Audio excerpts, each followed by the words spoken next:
gente. Boa tarde. Descolado.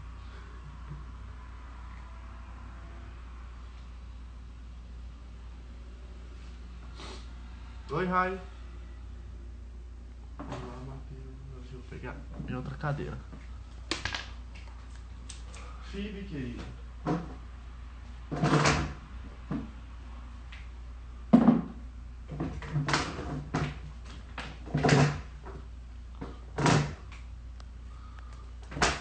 Melhorou. Como é que vocês estão? Vocês conseguem me ouvir direito? Boa tarde, Samuel.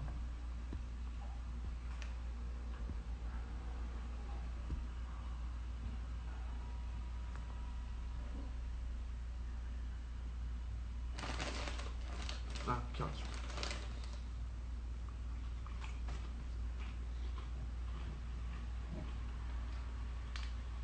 Oi, Andrei.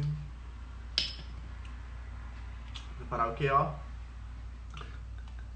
Preparar uma taça de vinho, gente. Hoje a conversa vai ser regada a vinho.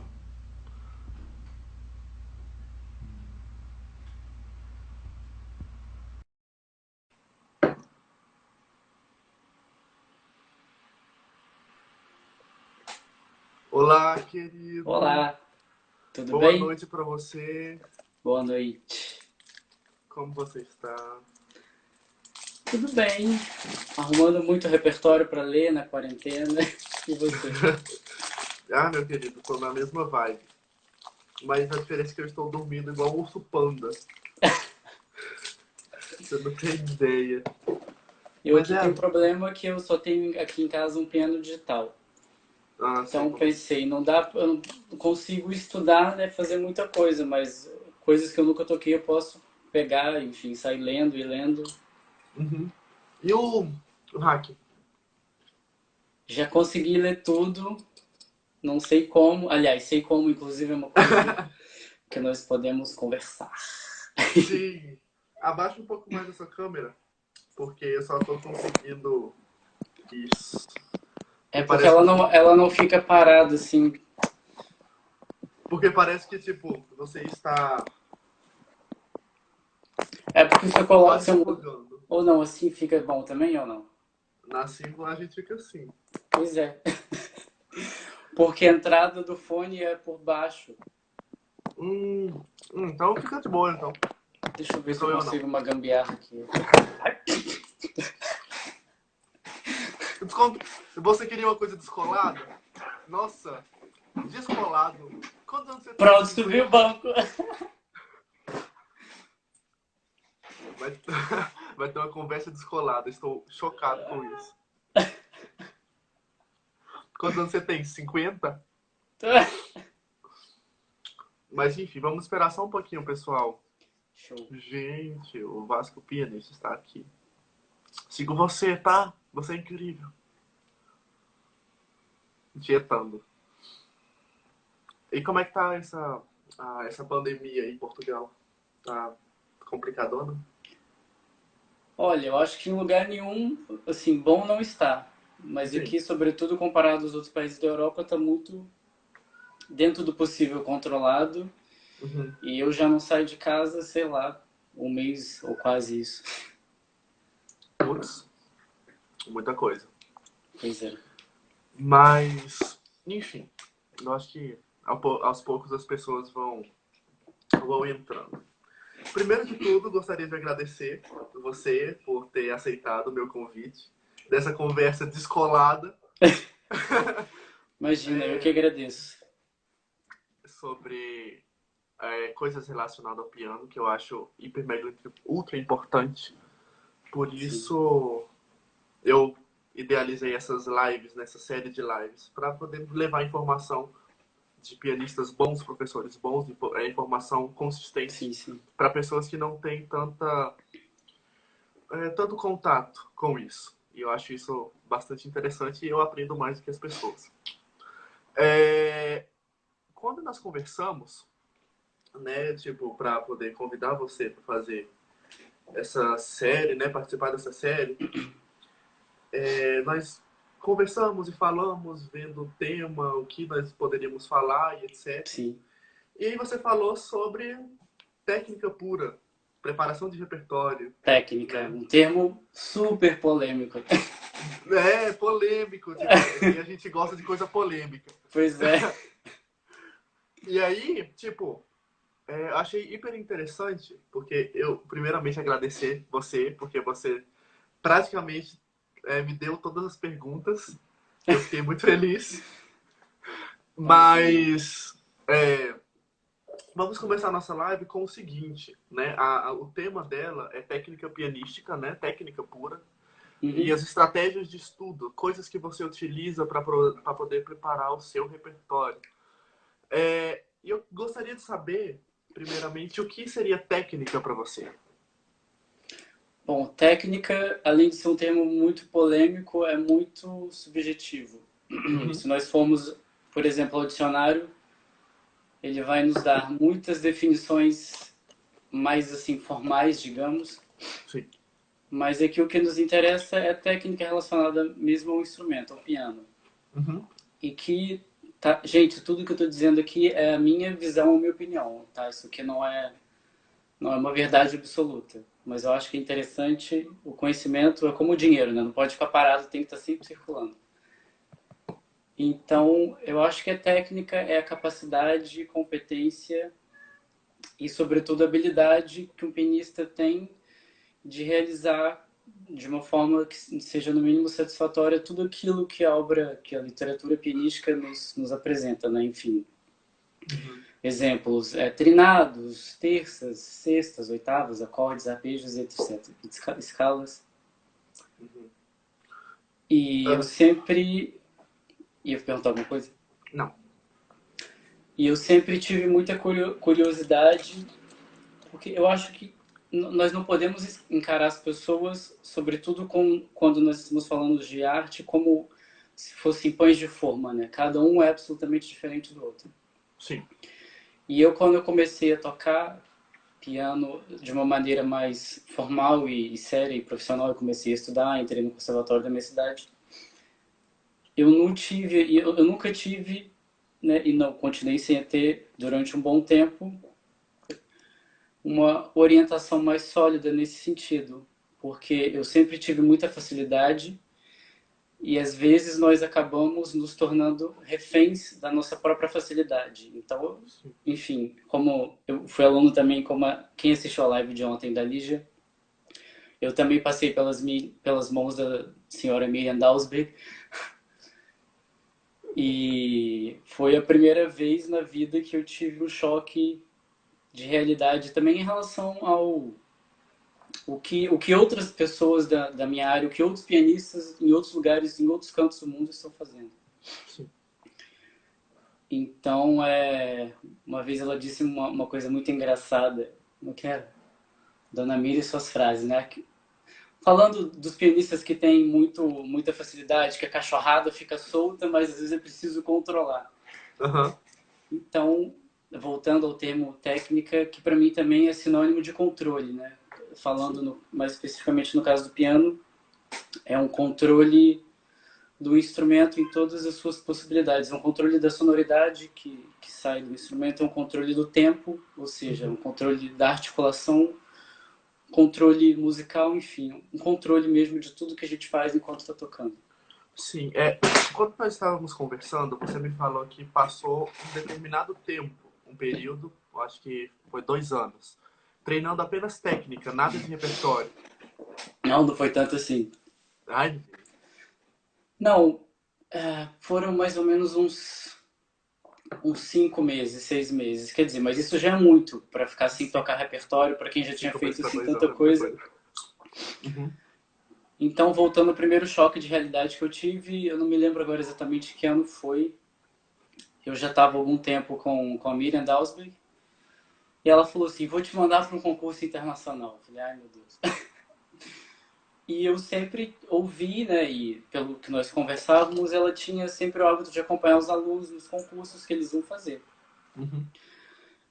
E nós nunca falamos explicitamente sobre isso, se ela ia comigo, se ela não ia. mas eu sempre tive a certeza de que ela ia. E quando estava faltando assim mais ou menos, sei lá, acho que aproximadamente um mês e meio para o concurso, nós estávamos conversando sobre algumas coordenadas da viagem. Ela disse qualquer coisa que me fez perceber que ela não ia. Eu falei, Miri, você não vai comigo? Ela, não, você vai sozinha. Eu nunca tinha saído do Brasil, acha? E foi para um concurso numa cidade super pequenininha na Espanha. Eu Uhum. já não me lembro agora o nome. Foi o meu primeiro concurso internacional e foi um choque em absolutamente todos os sentidos. Primeiro que eu nunca tinha saído do Brasil. Uhum. Então, quando eu cheguei, que eu saí do aeroporto, o frio que tava, isso foi em dezembro. E na época eu ainda morava no Rio de Janeiro capital. Porque eu não sou do Rio, gente. Eu sou de Itaperuna, que é uma cidade do Noroeste Fluminense.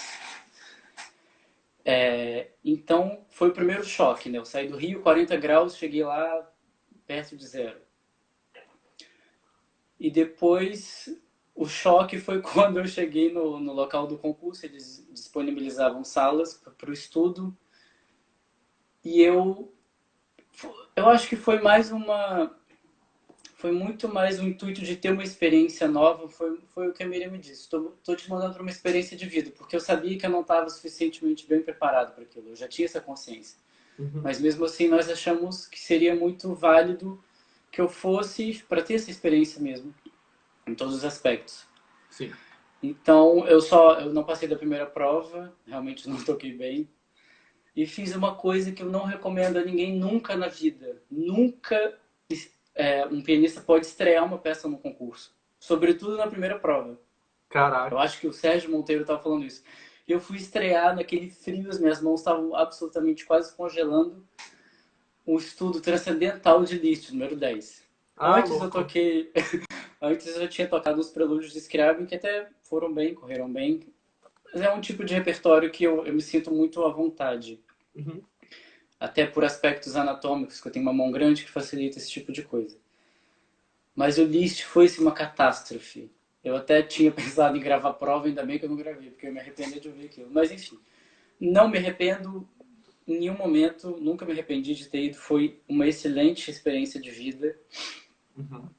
E nesse próprio concurso eu fiz contato com alguns dos jurados. Havia um presidente do júri que era um professor e pianista alemão, já não me lembro agora o nome, já tem alguns anos. Mas enfim, resumindo, que foi mesmo o primeiro choque de realidade que eu tive em relação a sair da zona de conforto e ver, né, o nível de perfeição, de excelência que outras pessoas, que calhar até muito mais jovens que eu, na época já apresentavam. Sim. Então eu fiquei com aquilo na cabeça, eu falei, acho que eu vou desistir. Acho que isso não é para mim.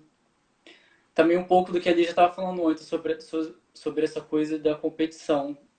E que muda completamente quando a gente entende que não é para ficar competindo, é que cada um deve desempenhar o seu próprio papel, que o brilho de uma pessoa não apaga o da outra. Uhum. Cada um pode ter o seu lugar ao sol, o seu próprio espaço. Enfim, o tempo foi passando, eu estava no Rio de Janeiro, capital, eu fiz a minha graduação na UFRJ, que durou muito mais do que deveria, mas eu também fazia, durante o período da graduação, muita coisa, eu fiz muitos concursos, eu também trabalhava e participava de festivais, enfim. E mais ou menos em 2015, eu me lembro que eu estava trabalhando no Teatro Municipal, mas aquilo também estava super complicado. Não sei se você lembra, uma crise, os funcionários todos sem salário. Eu era um desses funcionários. Não sei. Então eu resolvi voltar para Itaperuna. Aquela coisa assim, preciso de um ano sabático. Isso foi, se eu não me engano, em 2015. Voltei para casa, fui para casa da minha mãe e ela, meu filho, você tem certeza que é isso que você quer? Você sabe que aqui é interior, em termos de oportunidade? Eu falei, é o que tem que ser. Uma coisa de cada vez. Eu vou porque eu acho que é o que eu tenho que fazer e depois, né, logo se vê. Uhum. Então eu voltei e eu sempre tive aquela curiosidade de trabalhar um pouco mais a fundo sobre os elementos técnicos, enfim, das obras, né, da literatura pianística. E eu nunca tive, primeiro, ninguém que me orientou e nem ninguém que me sugerisse isso. Então, como eu não estava mais morando no Rio, as aulas com a dona Miriam Dalsberg ficaram mais espaçadas, né? Digamos assim, uma aula entre a outra. E eu já conhecia a Linda Bustani, né? Acho que todo mundo. E sempre tive muita vontade também de trabalhar com ela. Só que na época para mim não era financeiramente acessível. Então eu fui, enfim, em busca de professores e acabei encontrando a Cristina Nascimento, que é uma grande professora também, que foi aluna da Linda. Então, de uma forma ou de outra, eu acabei bebendo um pouco dessa água também. E ela também foi, já há muitos anos, né? Também teve a oportunidade de, através de uma bolsa, estudar na Bielorrússia, também estudou na Rússia, no Conservatório Tchaikovsky, não me lembro agora com qual professora ou professor. E tinha muito a me acrescentar, porque pelas conversas que nós tínhamos tido, eu pude sacar que a técnica realmente assim a praia dela. Então eu falei, Cristina, eu quero fazer um trabalho. Ela, mas você já está num nível que seria melhor assim, se calhar você parar de fazer repertório por um tempo. Eu falei, não, vamos embora, não tenho medo. E foi realmente um sacrifício muito grande, porque por vários motivos. Primeiro, porque era muito trabalho. João, olha a vitamina, tem que parar de ler os comentários. Coloca para poder ocultar. Só apertar nos três Então, pontinhos. cadê, gente? Não tô vendo os 3 pontinhos. Tem comentar, três pontinhos, aí tem desativar comentários. Enfim, deixa estar, que senão eu vou acabar fazendo asneira aqui. Tá. Então, foi complicado em primeiro lugar, porque eu já não estava mais morando no Rio e a Cristina ela é carioca e sempre morou no Rio, com exceção dessa época que ela teve estudando fora. Uhum. Então, eram 7 horas de viagem para ir e depois 7 horas para voltar, para começar. Então, eu já tinha esse obstáculo. Para começar, é pouca coisa, né? Infelizmente, era a única maneira de se chegar. Eu só vi uma empresa de ônibus, hoje em dia ainda só essa. Então, e depois a primeira aula foi aquele choque, assim, porque eu acho que o mais importante, o mais legal da técnica, inclusive eu estava porque a Lígia ontem também falou muito da Maria João, é uma pianista portuguesa que, até onde eu sei, mora em Portugal. Eu estou morando em Portugal desde setembro do ano passado e eu estou fazendo mestrado em Castelo Branco, que é muito, muito perto do centro de Belgais, que é onde ela faz, enfim, aqueles encontros, aqueles concertos. Mas, infelizmente, eu até hoje não tive a oportunidade nem de conhecer nem de ir lá conhecer o espaço, nem de conhecer a própria Maria João. Eu nunca sequer a ouvi ao vivo. É uma pena, mas, enfim, vai chegar. E eu estava, inclusive, hoje, eu fui buscar no YouTube, que há um documentário que ela fala, né? Technique doesn't exist. E por um lado, claro que ela acaba não se estendendo muito no assunto, mas eu concordo com ela no que ela diz. Eu acho que o erro talvez seja no termo. Nós podemos talvez deixar o termo técnica um pouco de lado e pensar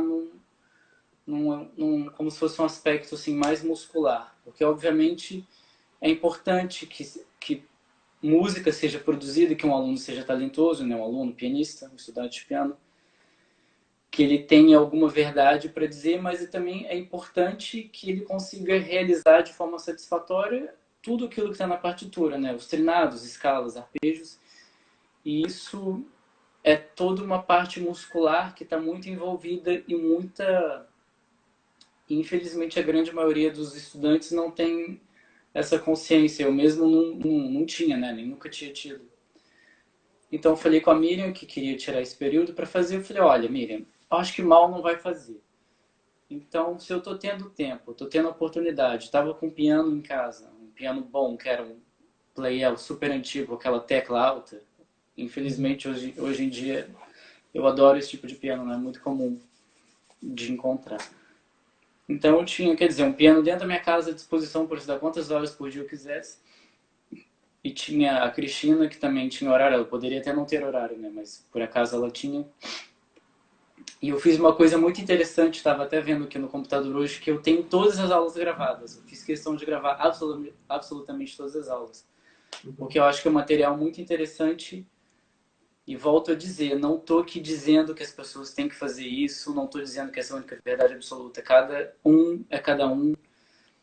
Inclusive, um aspecto muito interessante de se observar é que, obviamente, que dentro desse trabalho eu não fiquei trabalhando, não dei muito foco àquilo que eu tinha mais facilidade. Eu, como tenho uma mão muito grande, para mim é mais fácil fazer acordes grandes, arpejos, tudo que envolve extensão de punho, isso para mim é mais fácil. Ao passo que uma sonata de Haydn, Mozart, é muito mais difícil. Então eu dei muito foco a essa parte, vamos chamar de técnica linear, que engloba assim, escalas, arpejos, terças. Então eu fiz esse trabalho, não me arrependo, eu acho que me deu uma consciência, porque por mais que seja muscular, que seja físico, é um trabalho que antes de tudo começa aqui, na cabeça. Uhum. E como, acho que como tudo na vida, né? Não só no piano, isso também se aplica para qualquer outro instrumento, que tem que ser tudo. Inclusive nós vamos falar quando chegar a hora de migrar um pouco para o outro assunto, que são as estratégias de compreensão e de estudo. Sim. É que tudo tem que ser encarado de uma forma muito cerebral e racional, porque senão nós, por exemplo, como se eu quero estudar, começar a estudar uma obra nova, eu não posso simplesmente abrir partitura e sair tocando. Tudo precisa ser muito bem planejado, sobretudo por uma questão de tempo. Já não é nem uma questão de ter muito ou pouco tempo, mas é uma questão de aproveitamento do tempo. Quer dizer, se eu posso aprender aquilo de uma forma muito mais eficaz e rápida, por que eu vou deixar aquilo correr solto sem que haja um planejamento, né? Algo pensado? Sim. Então, foi isso, eu fiz esse período, depois eu voltei, quando eu voltei para o repertório, era um repertório absolutamente clássico, eram sonatas de Haydn, Mozart, Beethoven, que eu acho que tudo é importante. Você tem que tocar tudo do maior número de estilos possíveis, o maior número de compositores, sobretudo Bach também. E eu estava, assim como a Lígia, eu tive a oportunidade, já não me lembro o ano também, de assistir o concerto e uma palestra do André Schiff, quando ele foi ao Rio de Janeiro. E na palestra, um momento para mim que ficou gravado foi quando ele falou assim: chegou um momento da minha vida que eu parei de fazer exercício de técnica. Eu parei, simplesmente parei. Eu só tocava Bach. Eu tocava Bach todos os dias. Inclusive, ele é um grande intérprete do Bach, tem muitas coisas gravadas. Então, acho que é isso. Não me arrependo. Não acho que seja a única forma. Só para ser mais específico também, os métodos que eu utilizei foram o Cortot, o Behringer e o Brahms. Na verdade, o primeiro de todos é o Cortot. Logo, pouquíssimo tempo depois, a gente já inicia com o Behringer, né, todo o trabalho de articulação, que eu acho que é muito importante. Uhum. E o último estágio, né, seria o Brahms, o 51 exercícios de Brahms. Inclusive, eu tenho aqui essa edição que eu recomendo muito, eu não sei se dá para Vai ver. estar focando. Você que tá focando. O nome da edição é essa aqui, ó. Tá. Que eu comprei pela Amazon, porque ele tem... Aqui no início, ele tem uma espécie de mini explicação sobre todos os estudos. Ele fala qual é o propósito de cada um. Uhum. Enfim, achei muito interessante. E esse livro, por exemplo, os exercícios de Brahms, eu ainda não consegui fazer todos os exercícios. Eu acho que é uma filosofia de vida, é uma coisa para a pessoa ir fazendo ao longo da vida, Uhum. para que também seja feito com muita cautela. Há uns exercícios que são realmente muito, muito difíceis. E eu sempre ouvi muita gente criticar esse tipo de trabalho também. O que eu acho que acontece é que é muito complicado de uma pessoa fazer sem orientação. Aquilo, obviamente, se for mal feito, pode inclusive causar danos, né, físicos severos. Eu acho que tudo começa com uma boa orientação e a partir daí a gente vai também ajustando. Eu fiz porque eu quis, ninguém me obrigou a fazer. Foi um desejo, foi sobretudo muito mais que um desejo, uma curiosidade que eu sempre tive. Uhum. Então não me arrependo, faria de novo, não foi fácil, mas realmente me trouxe uma consciência também de sonoridade, de fundo de tecla, porque no fundo a gente trabalha ou tenta trabalhar a independência dos dedos, mas os dedos dependem todos uns dos outros, né? Quando a gente está tocando, é uma transferência de peso de um dedo para o outro, numa frase, num legato, numa linha. Sim. Ou seja, os dedos sempre vão depender uns dos outros. João, você acredita que, assim, você acabou de falar que exercício de técnica sendo mal executado pode dar problemas, né, para esse público, pro pianista. Você acha que tem pouca mão de obra qualificada, entre aspas, para poder ensinar exercício de técnica, principalmente aqui no Brasil? Porque, assim, é pouco falado disso, exercício de técnica. Ou se fala, é uma coisa muito superficial. Ah, faz isso e pronto, acabou. Mas eu Uhum. acredito, na minha opinião, tem que ter eu acho que uma metodologia, faz desse jeito, ou faz desse jeito. Não pode fazer dessa maneira, porque senão vai dar problema nisso, nisso, nisso. Então, assim, o Sim. que você acha sobre isso? Olha, para eu te responder essa pergunta com total convicção, eu precisaria, por exemplo, conhecer, talvez, se nós estivermos falando no caso do Brasil, por exemplo, eu precisaria Sim. conhecer talvez uma quantidade maior de professores e entender qual é a proposta deles, o que eles têm a oferecer. Uhum. Mas superficialmente, eu diria que sim. Eu acho que não é só uma questão de mão de obra, eu acho que é uma questão também de consciência, de conscientização. Porque eu não tive ninguém que me falasse sobre isso. Eu conversava muito sobre isso com um amigo meu que tinha, ele próprio falava e realmente notava assim, enquanto ele tocava um desequilíbrio muito grande entre as mãos. E ele começou a fazer esse trabalho com a Cristina também, infelizmente teve que parar, enfim, outros motivos. Sim. Mas foi também um pouco por causa dele que eu fui procurar a Cristina e tentar começar esse trabalho.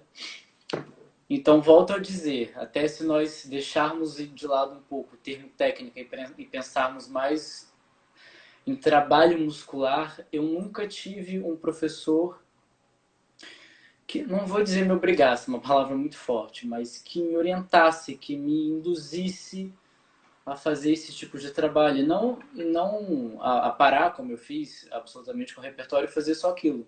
Uhum. Mas eu fiz e foi uma coisa que realmente era muito trabalho, mas me dava um prazer imenso, porque eu estava estudando, eu estava me aperfeiçoando, fazendo algo que poderia me fazer tocar melhor e ser melhor naquilo que eu fazia. Então, aquilo sempre, o mais cansativo que fosse, sempre havia ali enfim, uma chama para manter aquela coisa acontecendo. Uhum. Mas eu acho que também pode ser um fator, com certeza. E depois eu acho que muitas pessoas tocam, se calhar, às vezes, assim, por hobby, né? Porque tem uma paixão muito grande pela música, pelo instrumento, né? No caso do piano. E talvez até nem fosse necessário, mas se uma pessoa se propõe a chegar no nível profissional, eu, por exemplo, estou fazendo um mestrado, fiz a graduação no Rio, na UFRJ, fui aluno do professor Luiz Senise, e depois fui para Miriam, enfim, tive a oportunidade ao longo desse tempo fazer aula com professores muito bons no Brasil e aqui também pela Europa. Então nunca ninguém me falou sobre isso, me conscientizou sobre isso. Mas eu acho que é uma coisa também, a pessoa também tem que querer, sabe, buscar informação própria, andar com as próprias pernas e saber o que é melhor para ela, o que não é, o que faz mais falta. Se uma pessoa tem uma mão muito pequena, ela pode, claro que é importante trabalhar tudo, mas ela pode da manhã fazer maior na elasticidade, não é? A fazer grandes arpejos, a trabalhar nonas, décimas, esse tipo de coisa. Uhum.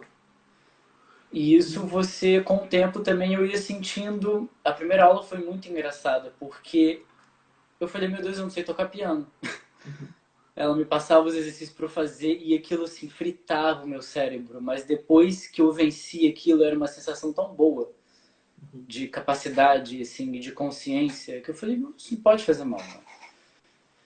Então, enfim, eu gostei muito e depois eu acho legal, depois que você faz um trabalho desse, você também começa a desenvolver a própria forma, porque tal como a Maria João também fala No vídeo, as pessoas são diferentes, têm estaturas diferentes, têm uma forma diferente de sentar ao piano, tem Uhum. braços, mãos, punhos absolutamente diferentes, que também vão mudando, né, ao longo da idade. Obviamente que eu não posso comparar a minha estrutura física de quando eu comecei a tocar piano mesmo a sério, quando eu tinha, sei lá, 14, 15 anos, com hoje, que eu tenho 29. Aham. E vai estar tá sempre mudando. E a gente também tem que ir se ajustando, tem que ter essa resiliência, essa capacidade sempre de se adaptar a tudo, enfim, que é novo. E, gente, uma coisa muito importante, eu tive, não vou dizer que eu tive essa ilusão, não seria talvez tão ingênuo, tão inocente, mas técnica ou trabalho muscular não é milagre. Não faz milagre, você não vai parar, vai fazer sua técnica, na semana seguinte vai estar tocando com de Brahms, não é isso. O trabalho vai sempre continuar muito, muito intenso.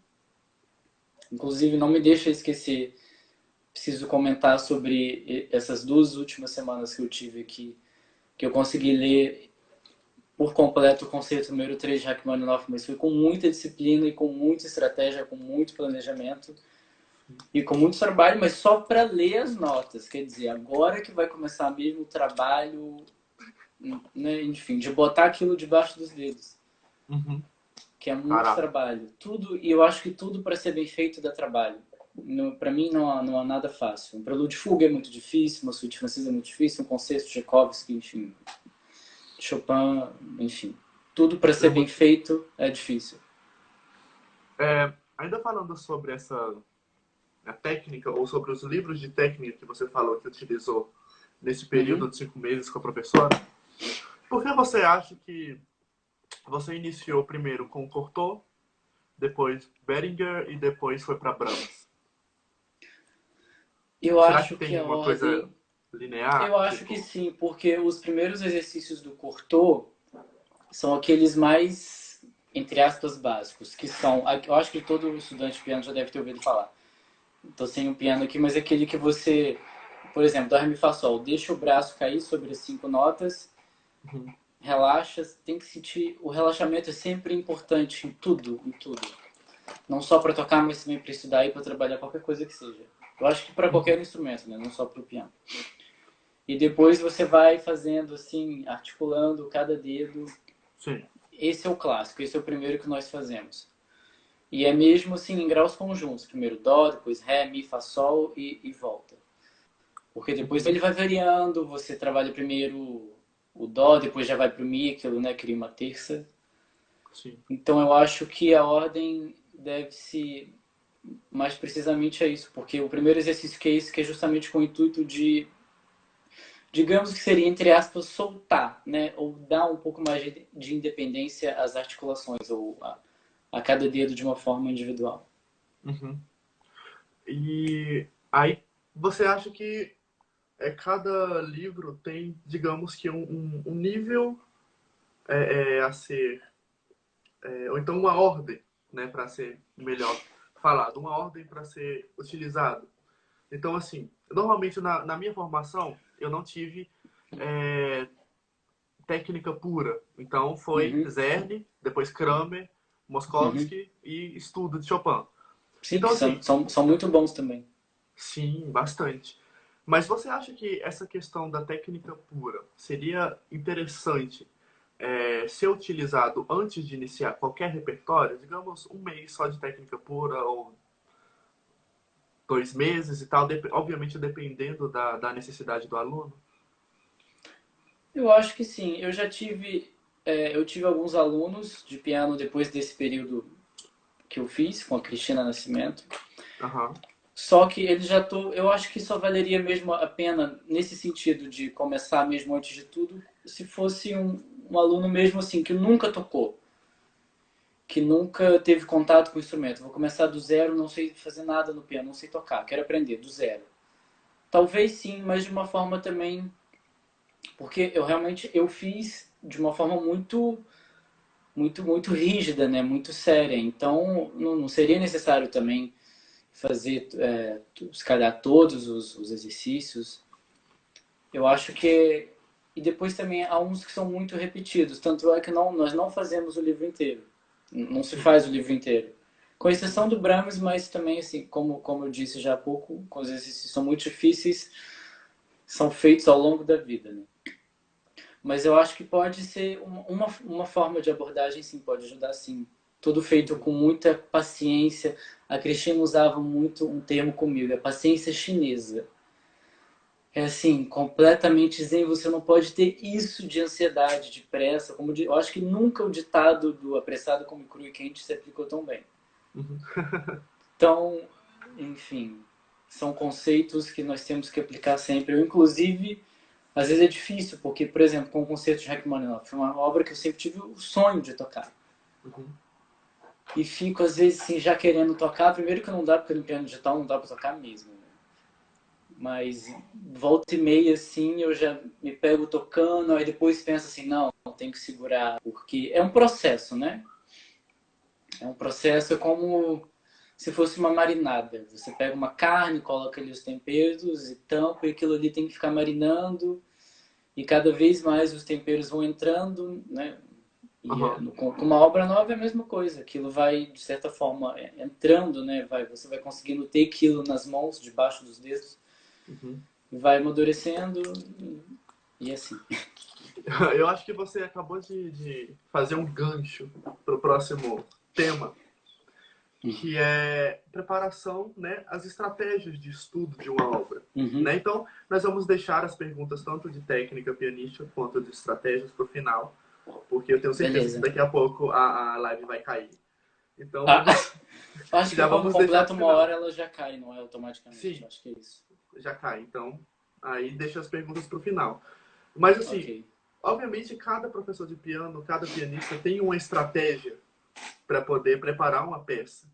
Mas uma coisa que eu estou percebendo fazendo essas lives é Uhum. que cada um tem um ponto em comum, que é basicamente por trechos, ou então não pegar a obra Uhum. inteira e tal. Sim. Mas assim, para você, quais são as principais características, né? Quais são as suas estratégias de estudo para poder preparar uma obra?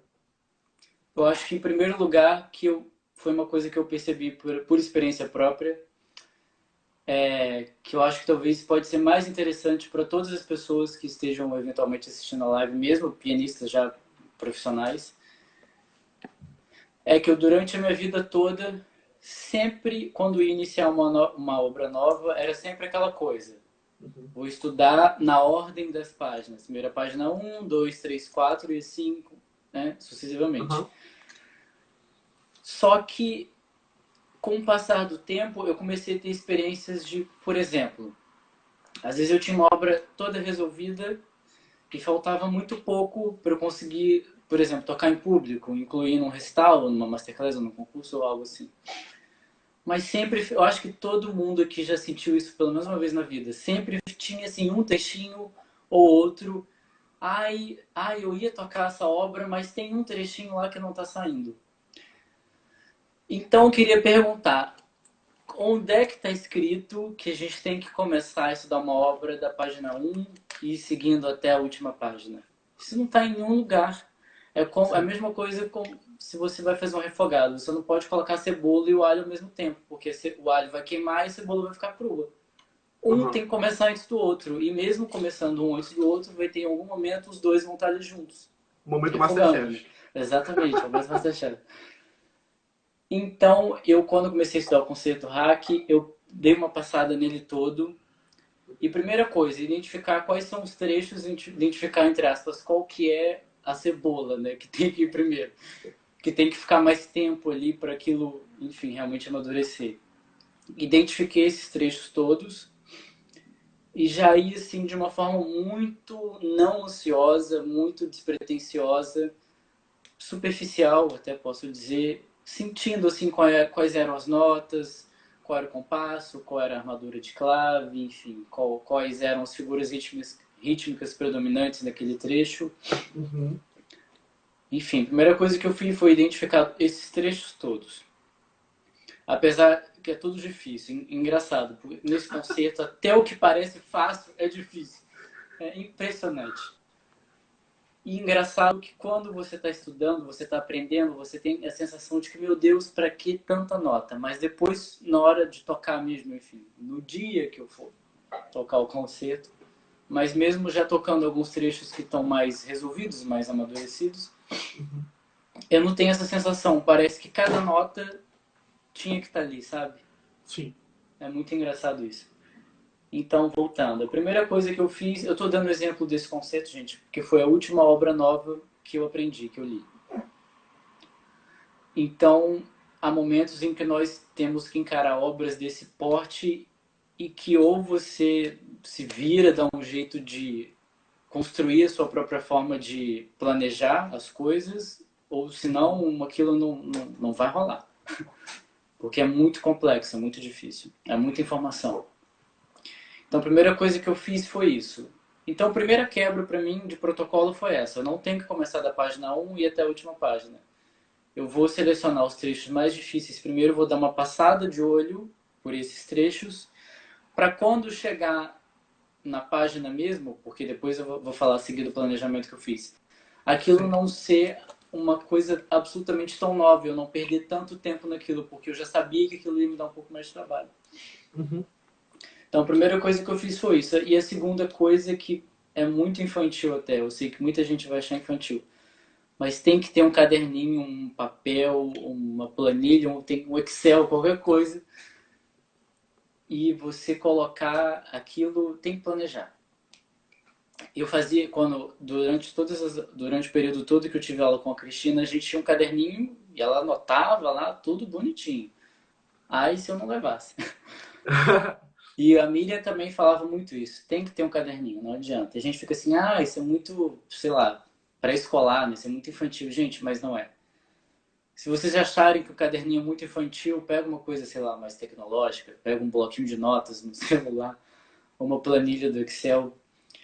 E depois eu dividi, eu vi qual era a quantidade de páginas e quais eram os múltiplos, né? Por exemplo, se uma obra, não estou falando do hack agora, estou só dando um exemplo. Se uma obra tem 40 páginas, eu posso ler em 10 dias, lendo 4 páginas por dia. Eu posso ler em 4 dias, lendo 10 páginas por dia, mas isso eu já não aconselho. Então, como eu estava assim, de quarentena, estou de quarentena, eu tinha todo o tempo do mundo para me dedicar só ao concerto. Então, uma divisão que eu achei plausível e acessível, porque também chega, eu acho que é uma coisa muito importante também do estudo, nós temos que saber a hora de parar, ou de dar uma pausa. Ninguém consegue absorver tanta coisa de uma maneira, de uma forma tão seguida, assim, tão consecutiva.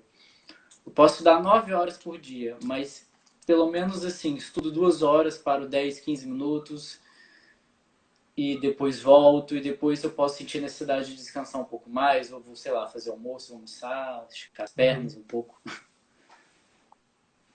Enfim, então depois eu fiz a divisão por quantidade de páginas que eu achei que era plausível para mim.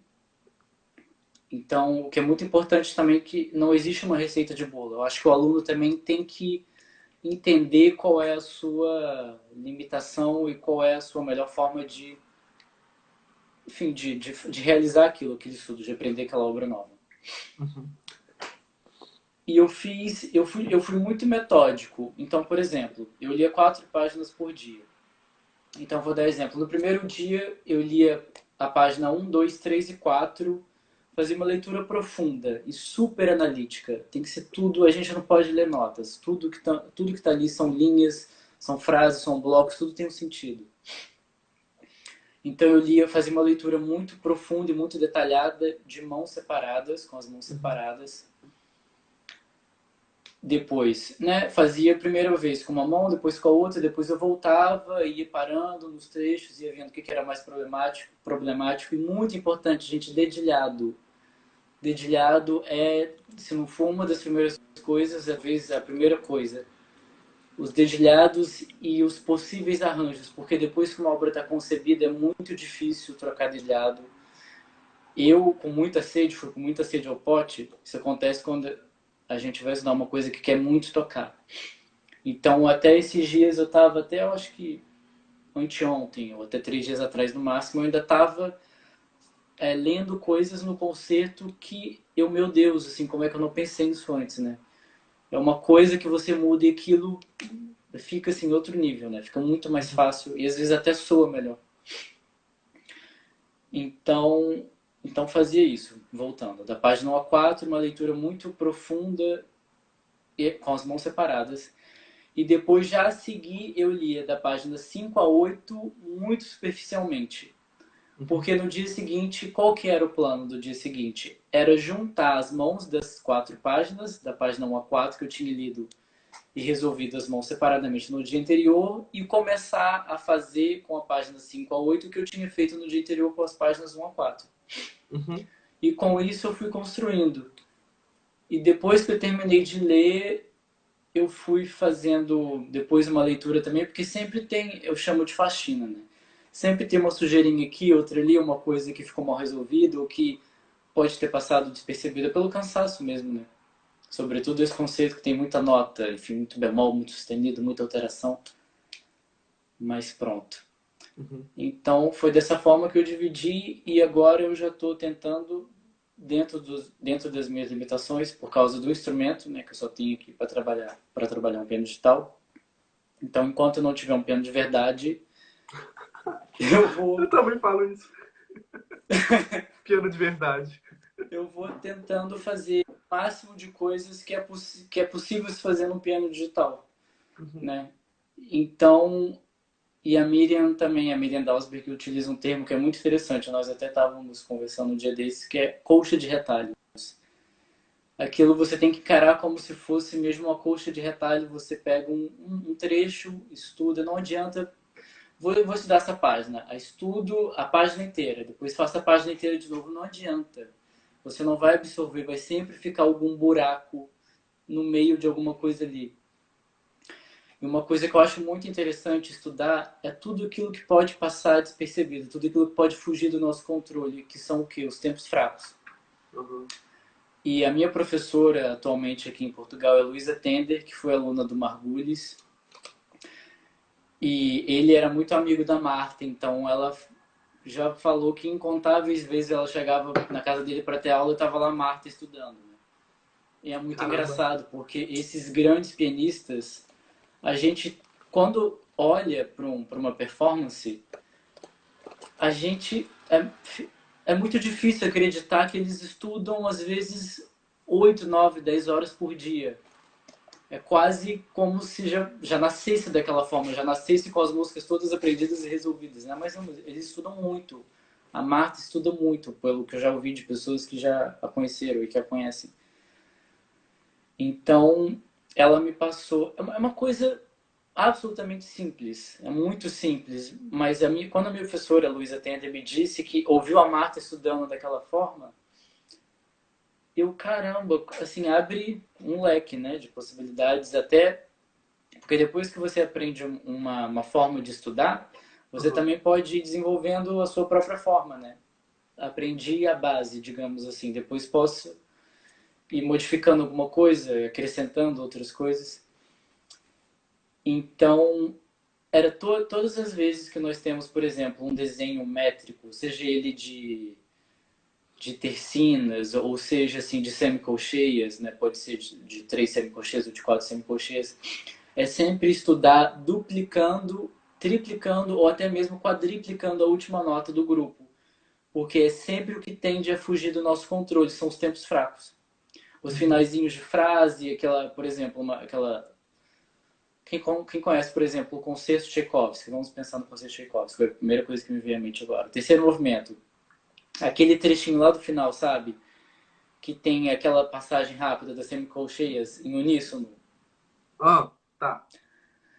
Então, é um exemplo clássico e claro do que é possível fazer. Cada bloco de 4 semicolcheias, sempre a última nota do grupo de 4, você fazer duplicando ou triplicando e até mesmo quadriplicando. Isso ajuda muito e dá uma consciência muito boa da ligação também do tempo fraco, porque às vezes a gente tem a tendência muito de estudar o tempo forte, né? O começo da frase, o final da frase.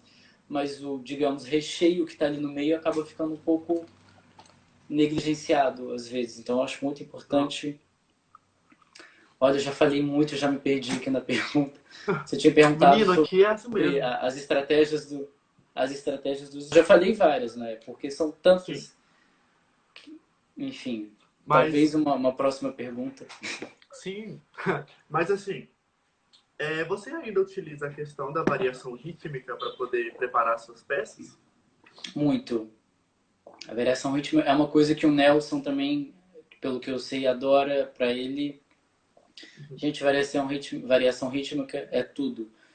Porque ela pode ser feita, e o legal é que ela pode ser feita de várias formas, há muitas variáveis. Uhum. Então, isso foi uma coisa que por acaso não tive sempre consciência, mas desde que eu tive consciência eu sempre faço, sempre utilizo. Ah, e uma coisa interessante, às vezes quando eu estou lendo uma obra nova, eu já leio estudando, porque eu já mato dois coelhos numa tacada só. Então, Tá, continua mais sobre. por exemplo, se eu tenho uma passagem ou em tercinas ou em semicolcheias, né, aquele clássico grupo de quatro semicolcheias, independente se for um compasso binário, ternário, quaternário, enfim, isso não importa tanto. Mas eu já faço uma leitura, por exemplo, vou ler uma página de uma obra nova. Uhum. Eu já faço aquela leitura com variações rítmicas. E faço uma primeira leitura com uma forma de variação rítmica, e depois, quando eu vou ler pela segunda vez, eu faço uma outra forma. Então, ao mesmo tempo que eu estou lendo as notas, que eu estou aprendendo as notas, que é aquele primeiro contato mais básico com uma obra que eu estou estudando, eu também estou dando um jeito daquilo já ir se resolvendo tecnicamente de alguma forma, né? Então, eu acho muito Uhum. importante sempre tentar otimizar o tempo de estudo. Eu, por acaso, por causa da quarentena, tinha todo o tempo do mundo, mas eu sei que muitas vezes, eu mesmo, muitas vezes não tenho o dia inteiro à disposição para ficar horas estudando e sentar e sair do piano na hora que eu bem entender. Uhum. Então, isso funciona muito bem, sobretudo para as pessoas que não têm muito tempo, ou que não têm o tempo que gostariam para, enfim, para estudar o piano. Assim, nesse período, né, que você tem uma carreira hiper consolidada e está consolidando Ah, mais ainda. Sim, já viajou pela Europa toda tocando maravilhosamente bem, divamente, mas teve alguma obra que te deu muito trabalho e que você é, teve que criar uma maneira de estudar, tipo, diferente das maneiras que você estudava antes? Tipo, uma obra, tipo, caraca, essa peça é cabeluda. olha, eu já toquei muita coisa difícil, muito difícil de ler, muito difícil de tocar, porque há umas obras que são muito difíceis de tocar, mas eu acho que a leitura às vezes consegue ser mais difícil do que a própria performance. Uhum. Eu uma vez comecei a estudar a Triana do Albéniz, meu Deus. Aquela partitura, não, sério, aquilo eu desisti. E quando eu tiver, daqui a alguns anos, eu retomo, eu tenho a vantagem de quando eu retomar, aquilo não vai ser tão novo, né? Tão surpresa para mim. Uhum. Mas uma obra que me vem agora, que me deu muito trabalho, mas foi uma grande aquisição para o meu repertório, foi a Fantasia de Scriabin. Mais uma vez, Dona Miriam Dalsbeck inventava os seus ciclos e falava para os alunos, vocês que se virem. Ela inventou um ciclo Scriabin, eu não tô me lembrando, a Lígia deve estar aí, não estou me lembrando agora se a Lígia tocou no Scriabin, eu acho que não, ela tocou no ciclo Prokofiev, que eu não toquei, mas enfim. Então, eu me lembro que foram 3 concertos e foi uma proposta muito interessante. Foi no auditório Guilmar Novaes, que é como se fosse uma espécie de auditório anexo da Sala Cecília Meirelles, no Rio de Janeiro. Uhum. E era quase uma maratona, porque os recitais aconteciam 2 vezes por dia. Então nós tocávamos o recital na hora do almoço e depois às 6h30. Então, quer dizer, já foi um desafio, já foi uma coisa completamente nova, porque você imagina, tocar o mesmo repertório, e era Scriabin, né? Uhum. 2 vezes no mesmo dia. Mas eu, por acaso, teve foram 3 recitais diferentes. Um dos 3 recitais eu toquei bastante, mas nunca chegou a ser um recital só meu. Aham. mas teve um que eu toquei bastante, que eu toquei vários estudos, vários prelúdios e a fantasia. Então, aquilo pra mim foi muito difícil, foi uma peça que me marcou muito porque eu tinha aquela pressão, eu tinha que dar conta, né? Dona Miriam, quem conhece, conhece. E tinha data marcada, então eu tinha que dar conta, né? Não tinha opção. Foi mais E ou ela menos em quanto jogou tempo que você preparou? Você a recorda? olha, foi no máximo um mês e meio, um mês e meio. Caramba, e é difícil aquele Pode negócio. parecer, não, a fantasia é uma obra que até hoje, eu não sei se está aqui assistindo, mas o Silas Barbosa, que é um grande amigo meu também, pianista, ele é mineiro, mas já mora no Rio há muitos anos, também teve um período da vida com a Miriam. E eu acho que, não tenho a certeza, mas eu acho que foi indicação, porque ele sempre foi muito bom também com essa coisa, tinha muitas ideias e de projetos e depois também ideias para montar os repertórios, e eu acho que foi indicação dele para Miriam me passar essa obra, a fantasia. E ele falou assim, olha, você vai me agradecer, mas ela só vai ficar madura daqui uns 10 anos. E realmente, eu acho que eu toquei essa fantasia pela primeira vez em 2015, se eu não me engano. Aham. E até hoje, todas as vezes que eu vou, que eu preciso tocar, ou que eu quero tocar, é sempre assim, um trabalho muito grande de recolocá-la nos dedos, né? É muito difícil. Tem uns acordes assim cavernosos e é Os muito criados, né? complexa também. É muito intensa, é uma obra, eu acho que talvez agora com Hack 3 eu acho que sim, que eu ainda não tô longe de tocar, mas eu acho que talvez foi a obra ou talvez uma das obras com a carga emocional mais forte que eu já toquei até hoje. Então, é um controle também em todos os sentidos, né? Um controle muscular, um controle da sonoridade, um controle do tempo, um controle emocional muito grande o tempo todo.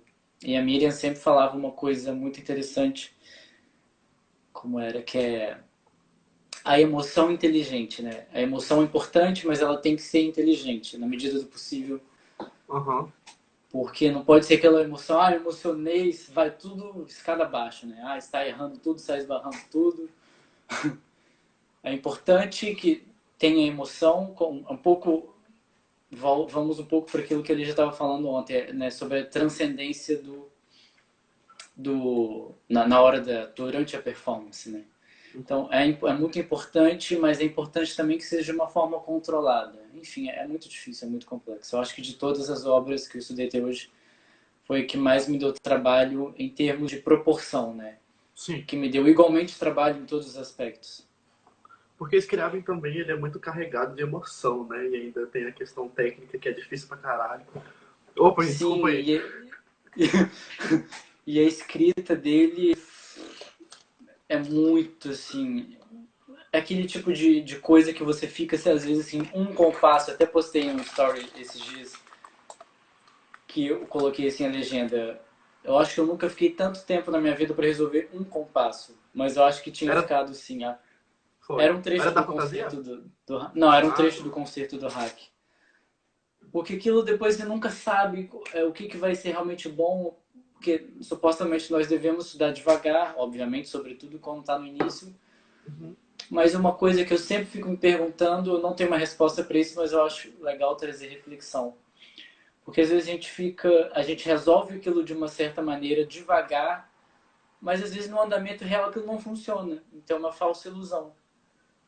Então, como eu disse, eu não tenho uma resposta para isso, mas é uma coisa que eu sempre fico assim, é complicado. É Olha, eu complicado. vou fazer o seguinte: a live vai cair daqui a pouco. Então eu já vou encerrar ela agora. Tá Aí a bem. gente volta novamente, beleza? Ok, até já.